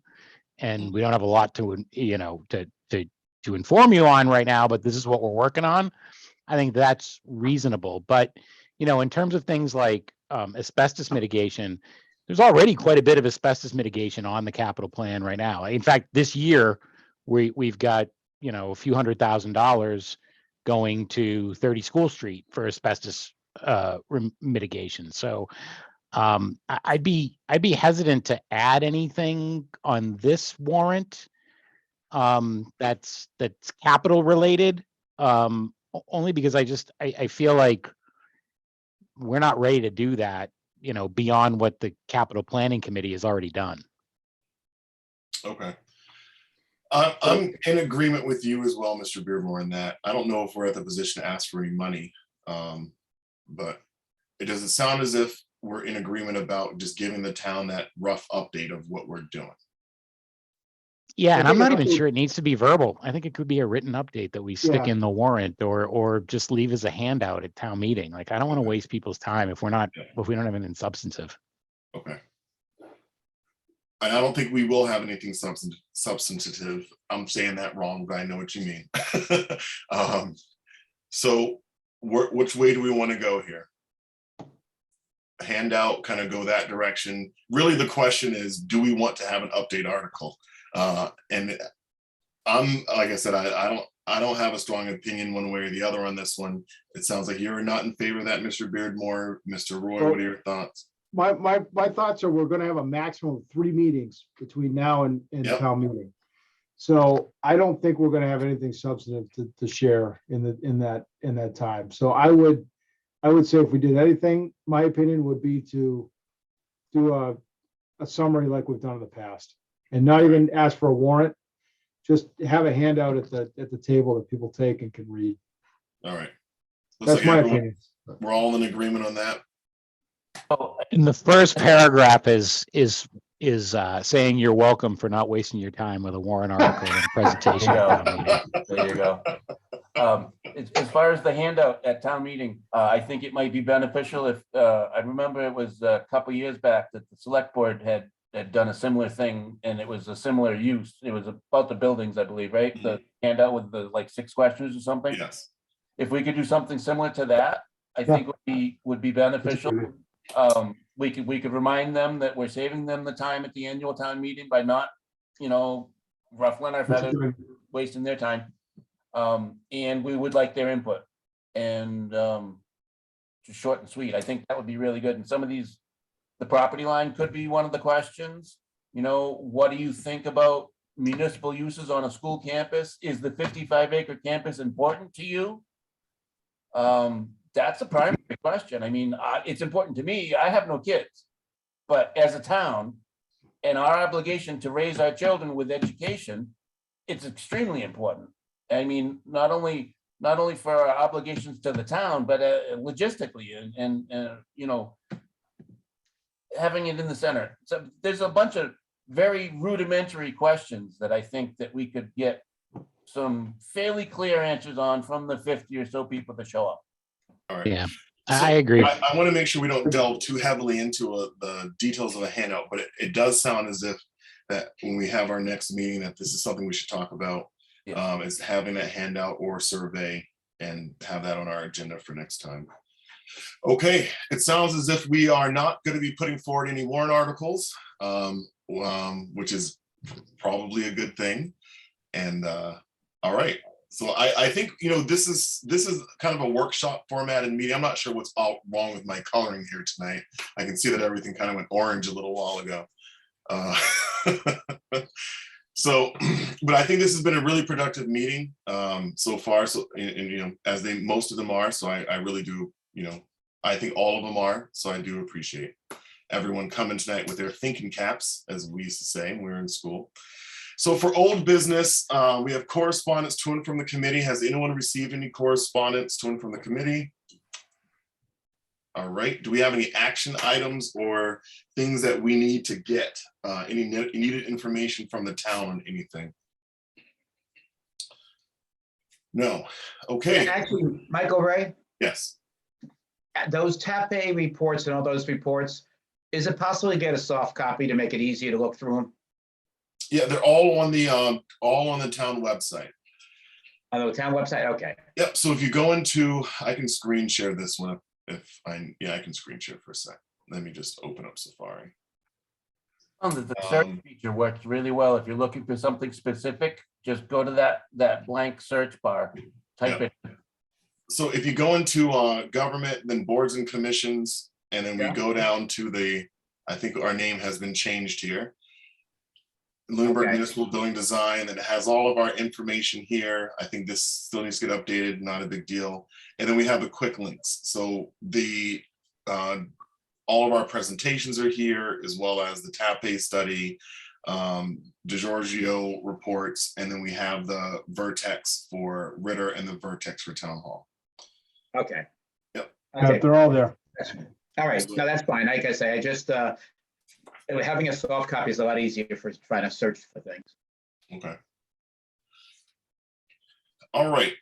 And I did see some minutes that came in today, but I'm not prepared to vote on those. Is anyone prepared tonight to vote on those?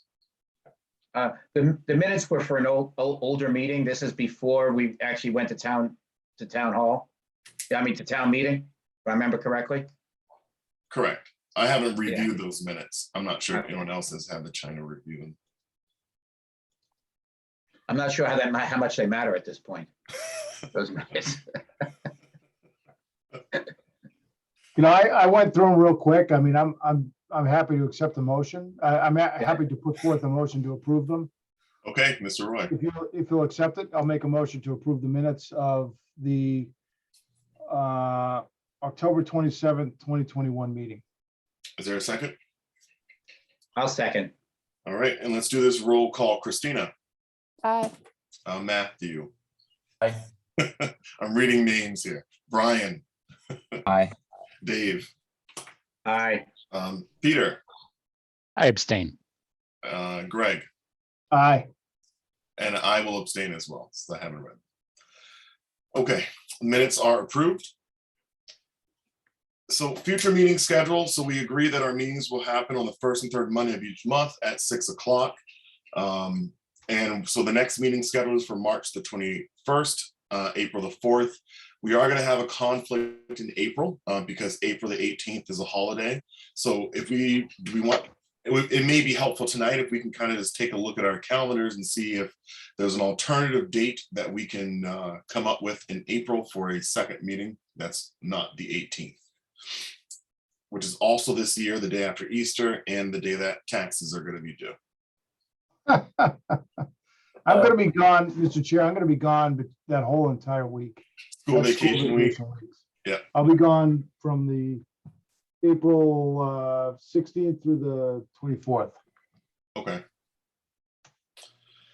So having a second meeting, the time would, I think that since our next meeting in May will occur on the 2nd, it probably doesn't make too much sense to meet. And I know we have planning board meeting on the 25th. That week may be out. Is it beneficial to look at that second week of April, the 12th, 13th, 14th time period prior to everyone going on vacation with their children? You said planning board is meeting on the 11th? Correct. 9th, no, May, April. April. sorry. So you've got planning board on Monday, select board on Tuesday, and I don't believe school committee is on Wednesday, the 13th. So that would be our only Zoning board. ZBA. Maybe, time we does don't that know mean? yet. We don't know Fully yet. programmed here, maybe on the 13th. What time does the ZBA start? It's not till 7, so don't worry about Okay. it. All right. So So potentially the 13th. does the 13th work for everyone? It looks like As yes. of now, it does. Yep. Okay. As So of we'll now. just, this is far out anyway, so we'll just target April the 13th instead of the 18th. All right. Is it our intention, Michael Ray, to keep all these meetings virtual, or will we be eventually going to in person? I think that we've found that the virtual format works very well for us. I think because a lot of us have professional obligations or other meetings we got to jump on. But maybe that's a discussion we should have. So this is Well, what we've been. when does the governor's when does the executive order expire? Do I we think know? it's July now, Oh, it's July. Yeah. Okay. so we have some time. I think these work. I don't know. Yeah, I think these work very well. I Any other like you thoughts? all. I like everybody, but I think that it's pretty convenient to be able to just roll up to the computer screen and talk it through. It was a question, not an opinion. All Are we right. limited to, how many Zoom meetings can we have a day? 3, 4? I'm not sure what our business. Because I'll tell you what, on a Wednesday, the night before, or maybe it was Tuesday, the night before our last regularly scheduled AgCom meeting, I was requested by the town manager to change, and I said, no. This is our regular scheduled meeting, and it's not my. Well, we did run out of Zoom. We did run out of Zoom rooms. That request was for the finance committee, and we wound up borrowing one from the library. So Thursday, yeah. thanks for nothing, So- Matt. Yeah, I appreciate it. Hey, no problem, man. We had our meeting. So- We ran out. Remember one time this committee, we got cut Yeah. off right at like 7 or something like that. Yeah. It's happened before, but I was assured that was never going to happen again. So I can confirm that we don't have any conflicts. I also have a professional Zoom account and I don't mind providing the number for a meeting either. Me too. So, I mean, we could do it. Yeah. I don't know what the legality is of that, but Yeah, maybe it's considered a donation, but given that it's like $15 a month, I think the donation's like what, 20 cents or something like that. So. All right. Any public comments tonight from the public? All right, seeing none. Any public comments from the committee? Also going to mention another thing about the TC Passios. We were told that we couldn't use it because the kitchen wasn't approved with the grease trap that it has. So if it's been being used since 3 or 4 years ago, then there's one of two things. I was told the wrong thing, or they've been doing the wrong thing.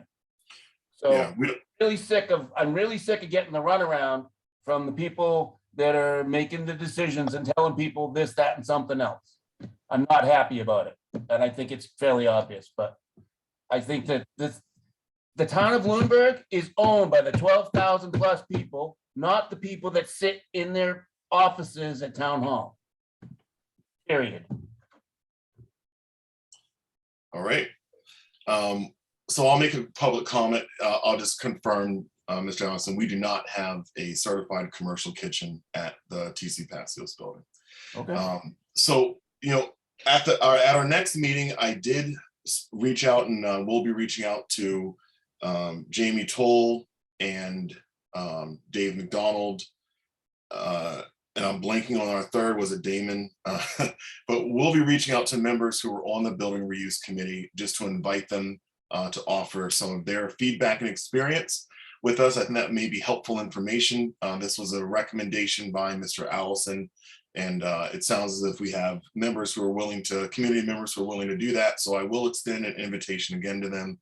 And, you know, that way, like I said, there may be opportunities here for us to learn things as we move forward with looking at some of that TAP stuff. But I expect the focus of next meeting to be looking at the studies as well.